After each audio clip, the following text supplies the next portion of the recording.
Have you ever wondered why sometimes you have to slide to answer a call on your iPhone, while other times you just tap a green button to pick up? It might seem random, but there's a method behind Apple's design choice that actually makes a lot of sense when you think about it. In today's video, I'm diving deep into Apple's interface design choices and why they implemented two different ways to answer a call on the iPhone. So, what's the difference between sliding and tapping to answer? When your iPhone is locked, meaning the screen is off, you'll see the slide to answer option. You have to physically swipe to pick up the call. On the other hand, when your iPhone is unlocked and in active use, you'll see a green answer button that you simply tap.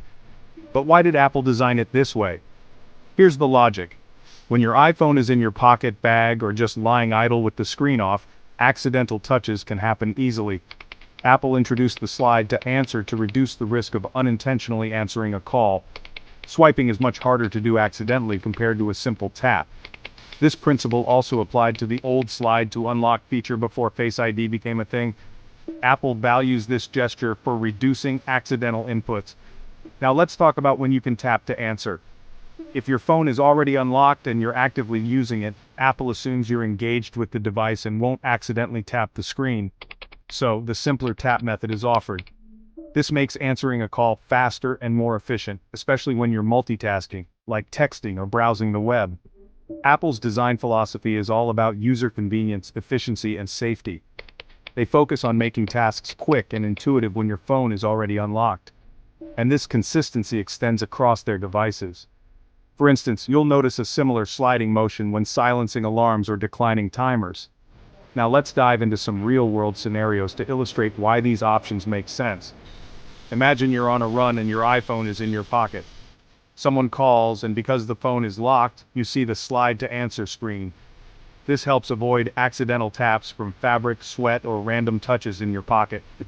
Or picture this, you're scrolling through Instagram when your phone starts ringing. Since it's unlocked, you just tap answer instead of sliding. And here's a bonus insight. With an Apple Watch, you can answer calls directly from your wrist if your hands are full. There are also other ways to answer calls besides sliding or tapping. For example, you can double tap your AirPods to answer without touching your phone at all. Or even pick up a call right on your Mac if you've linked it through continuity.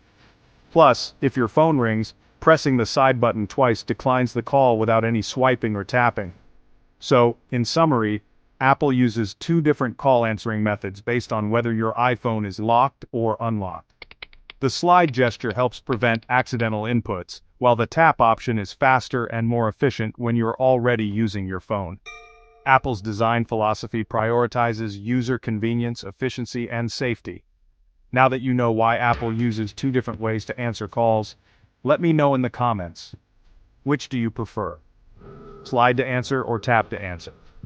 And if you learned something new in this video, don't forget to give it a thumbs up and subscribe for more Apple tips, tech insights, and deep dives into the gadgets we use every day. Thanks for watching, and I'll see you in the next one.